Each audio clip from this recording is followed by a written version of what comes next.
So it's 10 a.m. in the morning on the 22nd of January 2020, and this is my take on the current state of play regarding American politics, particularly involving the American president. Now, I have to declare a vested interest here in that Donald Trump has the moon at 21 degrees of Sagittarius, as do I. That doesn't make us similar, but it does give us a similar way of opening mouth and putting foot in it sometimes. There are a number of important transits coming up to Donald Trump's chart in the coming year that are going to have a major effect upon him. Now,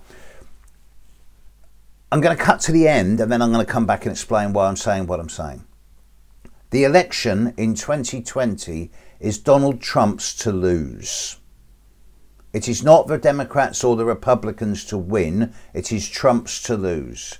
If he loses, it will be by his own hand almost, a kind of self-sabotage. The opposition is not united enough to defeat him. Having said that, there's a lot of water to flow under the bridge between now and the election. And during that time, Donald Trump's chart is coming up for some significant influences, some of which are very positive and some of which are not. The internal status in his chart, the progressed sun and the progressed moon, are together. The sun is at 3 degrees of Virgo, the moon is at 7 degrees of Virgo. They were conjunct about 3.5–4 months ago. This part of his chart is not really that significant. It's in his first house. It's boosting his own self-confidence and self-belief. Far more significant is the movement of the outer planets in 2020 and in the short term the movement of the inner planets. Over the coming 12 months, Pluto in the sky is going to oppose Donald Trump's Saturn. Saturn rules Capricorn, which in Donald Trump's chart is the area of the 6th house, the area that I associate with lifestyle management. In other words, health, hygiene, diet, nutrition and exercise. He is already 70, he's well into his 70s. So he's approaching mid-70s. So he's not a young man. And with Pluto opposite his Saturn over the coming year, a number of structures around health are going to come up for examination. The most common example of structure when you mention health is bone structure, hence teeth, but to and also things like arthritis, rheumatism, but generally all health matters. Now, I know that he has a number of health certificates and doctor's reports that point to him being the healthiest president ever, and there's absolutely nothing wrong with him. And I hope it stays that way. Nevertheless, as an astrologer, I am raising concerns around his long-term physical health, and I wouldn't be surprised to see his body playing up over the coming year.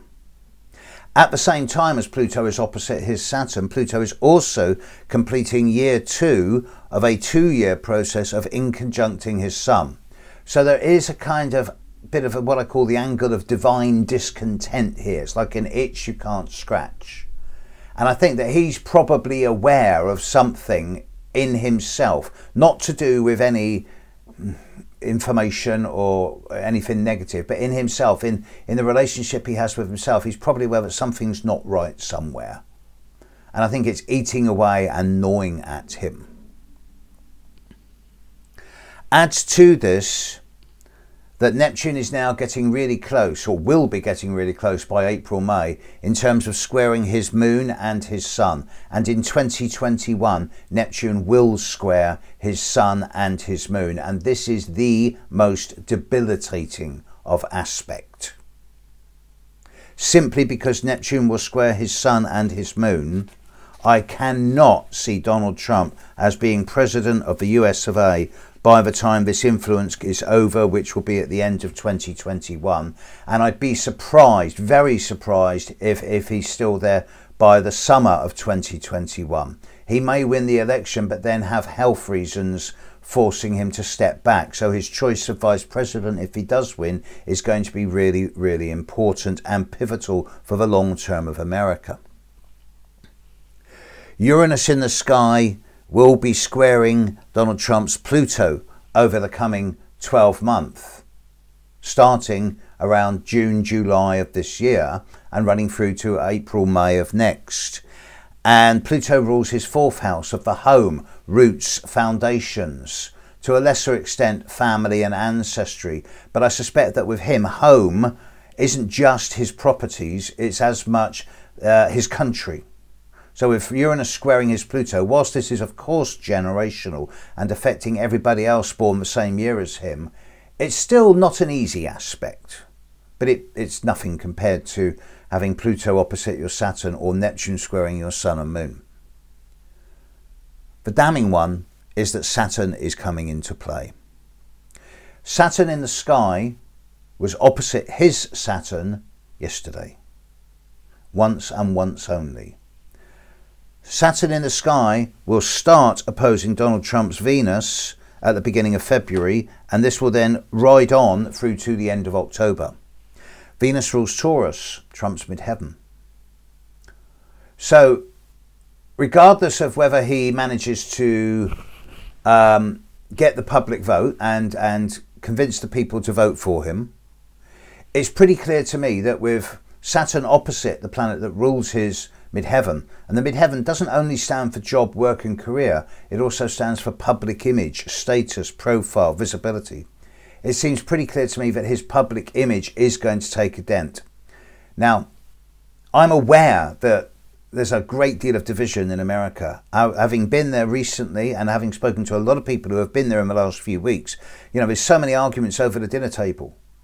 Families are being split. Towns, cities, nations, states are being split. And it's almost exactly 50-50. And it's getting vitriolic and horrible. And there is incredible damage being done to the basic fundamental structure of the United States of America, and they are becoming the disunited States of America. The impeachment that's going on is obviously, I don't want to be rude, but I have never in my life, even in Russia in the 1930s, ever heard of a trial where witnesses are not allowed. That's not democracy. And you're not allowed to submit papers. You can't subpoena papers, you can't call witnesses. That is not a fair trial. And anyone who says that it is, ask yourself, if you were pulled up on some type of offence by an officer of the law and you were not allowed to have witnesses, you would not consider it a fair trial. Regardless of the result of this impeachment trial, which is obviously going to exonerate him purely on political lines, the damage is being done to his public image. So I do think that he is at risk of losing the election.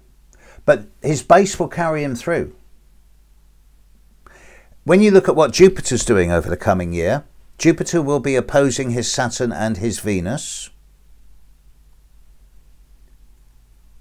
He will have enough charisma, enough bluster, enough strength of character in himself to convince people to vote for him. And as I said, it's his to lose. If the Democrats were more united, if the Democrats could settle on a particular candidate from now, and there was someone out there who was dynamic enough to stand up to Trump, then it would be a different story. But there's not.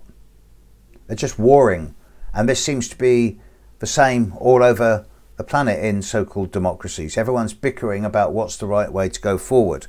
So oligarchs are coming to the fore, whether it be Russia, Burma, India, China, America, Britain.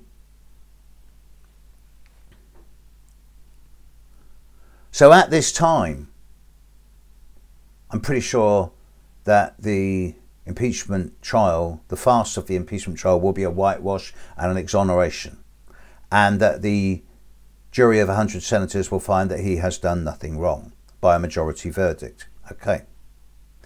I think that he's going to continue in his current course of divisive bluster And I think that at the moment, the way things are standing, he's probably going to win the election. Whether he will take office is another matter. I do feel that his health, his physical health, is going to be a major, major influence over the coming 18 months. And that is why I cannot see Donald Trump as being president of the USA in 18 months' time. As a human being to a human being, I wish him well. I wish him health and hearty, whole long-term life. I don't wish him any ill at all.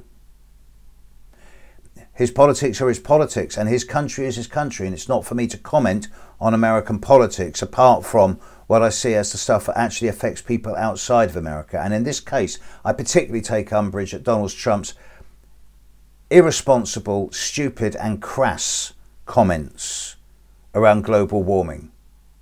And if he represents the majority of Americans here, then the world's screwed. The world is screwed. America is still the second biggest country in the world when it comes to putting out CO2 emissions. I wish I could be more optimistic on this, but unfortunately I can't. I still think that there's a lot of water between now and November to come. And whilst the eyes of the world are watching America and the political systems there, it makes me seriously wonder what's going on in the areas where people aren't watching. Perhaps we should be looking elsewhere as well, like Russia, China, Hong Kong. Don't even get me started on pandemics. That's a question for another day. Okay, world, I've got to go out. I'll catch you later and hope this has been interesting. Bye now.